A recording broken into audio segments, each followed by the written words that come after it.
What is going on, guys? DBG here, and in this video we are going to be talking about the new Prime Series 3 players and which of them I think are worth buying and not worth buying in NBA 2K20 MyTEAM. And honestly, I'm not going to be judging the Prime, the Luka Doncic and those type of cards, any of these cards that lock in, because I do not believe it's worth ever locking in for a player unless, for example, the other card is Shaq. But yeah, so we have got 6 cards, and they're all pretty good cards in the game. And yeah, I'm going to go over the stats now. Before we get on to it, if you guys are new to the channel, subscribe. We're trying to hit 160,000 subscribers by the 1st of May. We are like 4,500 off, lads. We're 4,500 off, so it's looking like we're going to actually hit that before that, which would be insane. Original goal was 150,000. We could end up blowing that out of the water and beating it by 10,000. But anyway, that's a little bit too much time. Now let's get on to it. So I'm going to start off with Dan Marley. So Dan Marley has got 95 lateral quickness, which is good. He's got a 95 3 ball, 86 ball handle, which is kind of needed. He's got 84 speed, 82 speed ball, 84 acceleration, not great. An 80 driving dunk, which is alright. He's got a 90 steal. Alright, so stats-wise, he's okay. He's a 6'6" guy. I don't see much great. Okay, so he's got a bunch of defensive Hall of Fame badges. He's got 20 Hall of Fames.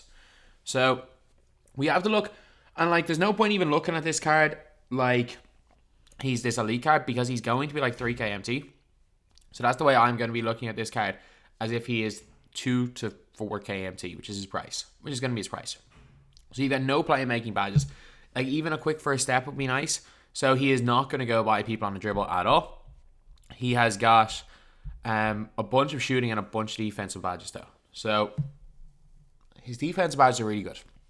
Like pickpocket, pick dodger, clamps, hard crusher, interceptor, a gold intimidator, which helps a lot as well. Off ball pass. So he's going to be an elite defender. And shooting wise, he's got Hall of Fame range, Hall of Fame quick draw, Hall of Fame volume shooter, flexible release. He's got no difficult shots, so he's not going to be there hitting the moving shots, which is a big, big thing in the game. You kind of need that difficult shot badge to hit those moving deep threes.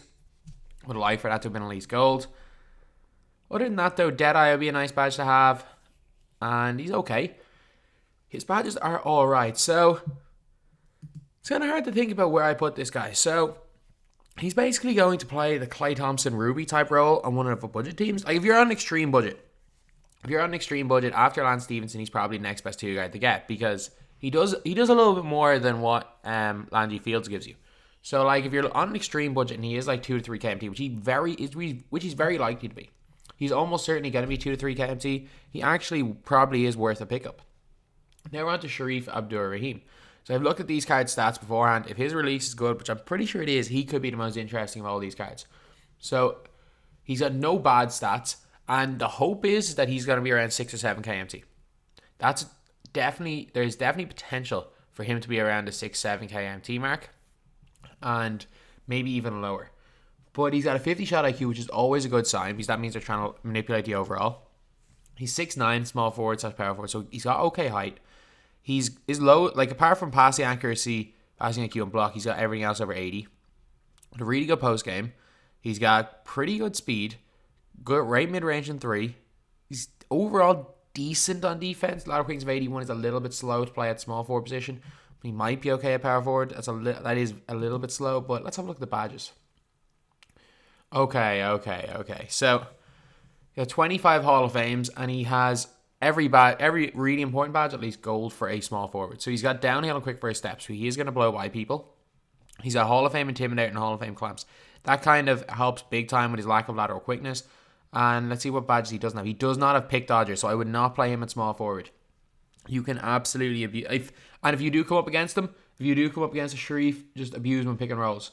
Try to use your small forward as a ball handler and just start abusing him in pick and rolls because he definitely has a weakness there.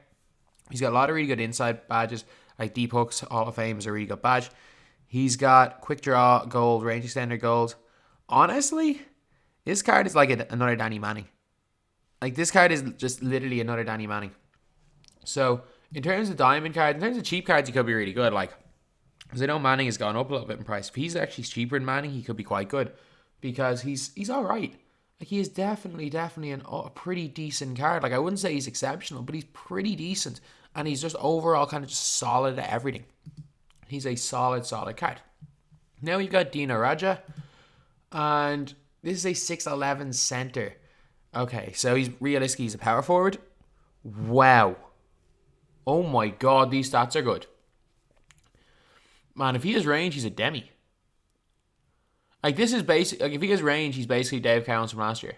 Like, he's a center with 92 speed, 88 speed with ball, and 92 acceleration. He can speed boost. Oh my god, this card is broken. This is budget wilt. This is budget wilt. I'm telling you right now, this is budget wilt. If he has range, he might be the best center. Might be up there at the best centers in the game. His defense is ridiculous as well. His 85 lateral quickness is insane. He can be able to guard anybody. Insane post game. Oh man. 33 Hall of Fames. No range, unfortunately, but he has difficult shots. He comes with gold clamps, Hall of Fame Intimidator, Hall of Fame Pogo, Hall of Fame Quick First Step, Hall of Fame Downhill, Hall of Fame Dimer, Hall of Fame He's got Hall of Fame Unpluckable Lads and Tight Handles. Man, this is literally like, this is budget wilt. This is straight up budget Wilt Chamberlain. Man, he's going to be really good. And I kind of half regret selling my soul to grind for Wilt Chamberlain, especially if I do make a loss on Taco Fall for that, when I can just get Dino, who will give me the exact same thing. And I know, like, I genuinely think that Dino Radja gives you almost exactly what Wilt gives you. And if his release is better, then, man, that might have been a dumb decision. It might have been a dumb decision going for Wilt. Like, take out the 3-point shot and take out 3-point shot, steal, pass, and passing stats. Everything else above 85. Like, this card is ridiculous. This card is absolutely ridiculous in this game. And now we're on to the opal. So I got to Luka last because he is the signature player. We're going to start off with kristaps. So, kristaps. Oh, we got speed boosting Porzingis back. So, lads, you give... the whole thing in Porzingis is you need Terry Stotts as a coach, or you need floor general on a shoe.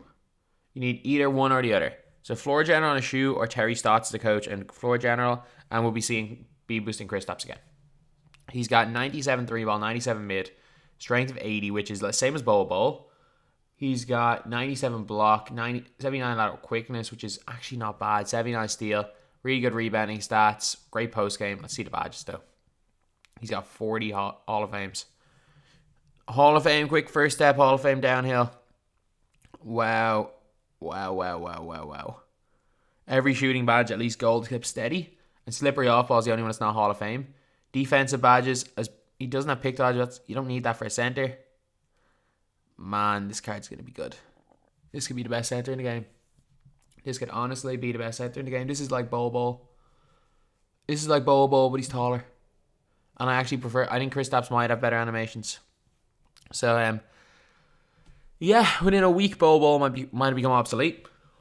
Imagine running these. Like, he can play power forward or center, to be honest, with that, gold clamps. He can hold his own at power forward.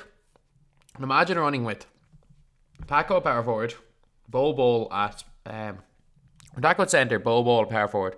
Then off the bench you got Kareem at center and kristaps at power forward. Like, that squad is crazy. It is crazy.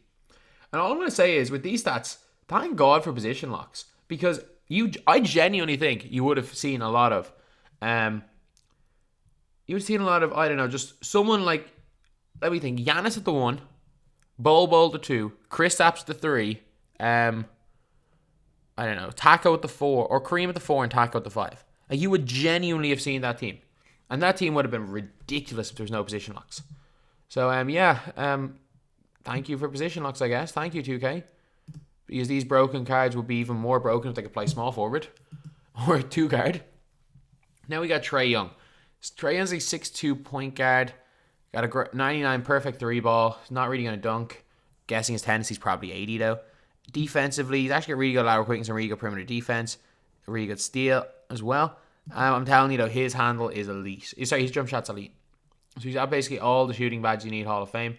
He's only got gold clamps though. Got Hall of Fame pick dodger, which helps. Got quick first step. Got a bunch of great ball handling badges and stuff. Oh, I don't know how good this card's going to be. I honestly don't. I actually like his release. He's basically going to be like Opal Steph Curry. He's going to be a slightly worse Opal Steph Curry, probably. Not going to be a bad card, but yeah, I don't see him being a game changer. So I'm not going to spend much time on him. He's basically going to be the same as like Steph Curry / Kyrie and stuff. He's probably in between the two of them. Now we're on to Luka Doncic, a 6'7" point guard. So he's got a lot of good height for that position. Got a great post fadeaway. Post hook is 79, which is fine. You can still post hook cheese with that. 92 lateral quickness is good. 89 perimeter defense. 86 interior defense. That is huge for coming up against a Giannis or something like that. Luka Doncic's release is really nice as well. And a 97 ball handle, great speed, sweet ball acceleration. And now we look at the Hall of Fame badge. He actually has less than the Trae Young. So we got Hall of Fame clamps, which again is a really important one to have. Hall of Fame pick dodger, Hall of Fame tireless defender, trapper, anchor breaker, lob city passer, dimer, floor general handles for days, quick first step, space creator, stop and go, tight handles, quick draw, range extender, slippery off ball. Oh, he's got Hall of Fame quick draw. Oh, that is important. He's a no steady, thankfully. Pretty much all the badges you need. Corner specialist, Hall of Fame would be nice, but for a point guard, it doesn't really matter. Yeah, Luka's got pretty much everything. Luka's animations are pretty good from what I remember as well. Especially that moving shot with Luka, I remember it being insane on the break. He had an 85 driving dunk, so overall solid card. So for these cards right here, I think Dan Marley is going to be a really good budget card. I think Abdur-Rahim, if he's cheap, is going to be a really good budget card. I think Dino Radja is literally cheap wilt. Kristaps is literally another Bobo. Trae Young, Steph Curry type player, and Luka.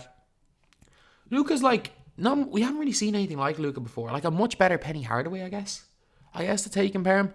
Because we have not seen anything really like this Luka card before. We will definitely see cards like Luka again. Or maybe a better Justice Winslow. But yeah, right now Luka is kind of the only somewhat unique card. Dino Radja, though, is probably the most intriguing card in this set, though, seeing what his release is like and just how cheesy his animations are, because he could be a god. Anyway, that's the video. Thank you guys for watching. Please like, comment, and subscribe.